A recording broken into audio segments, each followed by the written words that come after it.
ओम नमो भगवते वासुदेवाय नमः। स्वागत है आप सभी का मेरे यूट्यूब चैनल पर। मैं हरिओम शर्मा माघ मास के 11वें अध्याय की कथा सुना रहा हूँ। इस प्रकार से यमदूत कहने लगे कि हे वैश्य, एक बार भी गंगा जी में स्नान करने से मनुष्य सब पापों से छूटकर अत्यंत शुद्ध हो जाता है। जो गंगा जी को दूसरे तीर्थों के समान समझता है वह अवश्य नरक में जाता है। भगवान के चरणों से उत्पन्न हुई गंगा जी के पवित्र जल को श्री भगवान शिव अपने मस्तक पर धारण करते हैं। वह ब्रह्म जो संदेह रहित प्रकृति से अलग और निर्गुण है। ब्रह्मांड में उनकी समानता किससे हो सकती है। गंगा जी का नाम हजारों योजन दूर से लेने से ही व्यक्ति नरक में नहीं जाता, पवित्र हो जाता है। जो व्यक्ति नियमित रूप से माता गंगा का स्नान करते हैं, उनका ध्यान करते हैं, उनकी सभी मनोकामनाएं पूरी हो जाती हैं। वह व्यक्ति पवित्र हो जाते हैं। उसमें भी कार्तिक का महीना हो, माघ का महीना हो, सावन का महीना हो, इन महीनों में गंगा स्नान का विशेष महत्व होता है। जो व्यक्ति नियमित रूप से भगवान का पूजन करते हैं वो पवित्र हो जाते हैं। हे वैश्य, जो ब्राह्मण दान लेने का अधिकारी होकर भी दान नहीं लेता वह आकाश के नक्षत्र में चंद्रमा के समान है।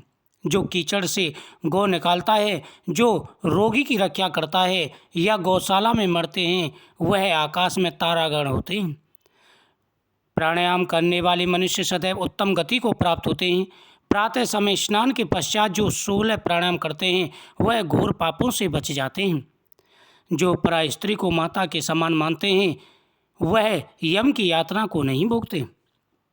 जो मन से भी कभी पर स्त्री का चिंतन नहीं करता वह दोनों लोगों को अपने अधीन करता है। जो पराय धन को मिट्टी के समान समझता है वह स्वर्ग में जाता है। जिसने क्रोध को जीत लिया मानो उसने स्वर्ग को जीत लिया। जो व्यक्ति नियमित रूप से ओम नमो भगवते वासुदेवाय नमः मंत्र का जाप करते हैं उनकी सभी मनोकामनाएं पूरी हो जाती हैं। जो व्यक्ति घर में तुलसी का पौधा लगाते हैं, तुलसी माता की पूजा करते हैं और भगवान कृष्ण के सामने तुलसी पत्र अर्पण करते हैं उनकी सभी मनोकामनाएं पूरी हो जाती हैं। यमदूत कहने लगे कि ये वैश्य, मनुष्य को सदैव सालग्राम जी की पूजा और व्रत अवश्य करना चाहिए। सालग्राम की शिला में तथा ब्रज या कीट गामती चक्र में भगवान वासुदेव का पूजन करना चाहिए, क्योंकि सब पापों का नाश करने वाले, सब पुण्यों को देने वाले तथा मुक्ति प्रदान करने वाले भगवान विष्णु का इसमें निवास होता है। जो मनुष्य सालग्राम की शिला या हरि चक्र में पूजन करता है वह अनेक मंत्रों का फल प्राप्त कर लेता है। जो फल देवताओं को निर्गुण ब्रह्म की उपासना से मिलता है वही फल मनुष्य को भगवान सालग्राम की पूजन करने से प्राप्त हो जाता है। ये वैसे जो व्यक्ति नियमित रूप से भगवान शिव का पूजन करते हैं, नियमित रूप से भगवान शिव का अभिषेक करते हैं, ओम नमः शिवाय मंत्र का जाप करते हैं, भगवान को भस्म अर्पण करते हैं, बेलपत्री समी पत्र अर्पण करते हैं, वह व्यक्ति पवित्र हो जाते हैं, धन्य हो जाते हैं। उनके जीवन में आ रही सारे दुख और परेशानियां दूर हो जाती हैं।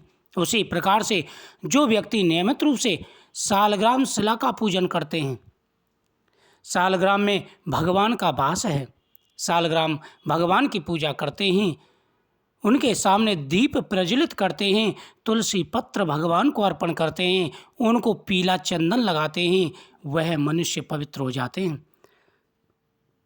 जो व्यक्ति गाय के दूध से भगवान सालग्राम का अभिषेक करते हैं वह करोड़ों यज्ञों का फल प्राप्त कर लेते हैं और सहज में ही भगवान उनको गोलोक धाम में वास देते हैं। जो व्यक्ति नियमित रूप से गौ माता की पूजा करते हैं, गौ माता को हरा चारा खिलाते हैं, गौ माता के दूध से भगवान का अभिषेक करते हैं, पितरों को तर्पण करते हैं, उनके सभी पाप दूर हो जाते हैं। प्रत्येक व्यक्ति को सालग्राम भगवान का और शिवलिंग का अभिषेक जरूर करना चाहिए। सालग्राम भगवान का अभिषेक करने के बाद में जो व्यक्ति अभिषेक के जल को पान करते हैं, मस्तक पर धारण करते हैं, उन पर साक्षात भगवान की कृपा बनी रहती है। वह जीवन में हर प्रकार की परेशानियों को आसानी से सह जाते हैं और जीवन के सभी कष्टों से मुक्त हो जाते हैं। जाने अनजाने में किए गए सारे पापों का नाश हो जाता है। हे वैश्य, प्रत्येक व्यक्ति को अगर स्वर्ग की कामना है या पापों से बचना है तो गोविंद की पूजा जरूर करनी चाहिए। भगवान कृष्ण और भगवान शिव का पूजन करने वाले को यमदूत कभी नहीं पकड़ते, वह भगवान के धाम को जाते हैं। ओम नमो भगवते वासुदेवाय नमः, ओम नमः शिवाय। इन मंत्रों का जाप करते हुए जो तिल से हवन करते हैं वह व्यक्ति हजारों युगों तक स्वर्गलोक में निवास करते हैं। माघ मास के 11वें अध्याय की कथा संपूर्ण हुई। वीडियो को शेयर करें, चैनल को सब्सक्राइब करें। ओम नमः।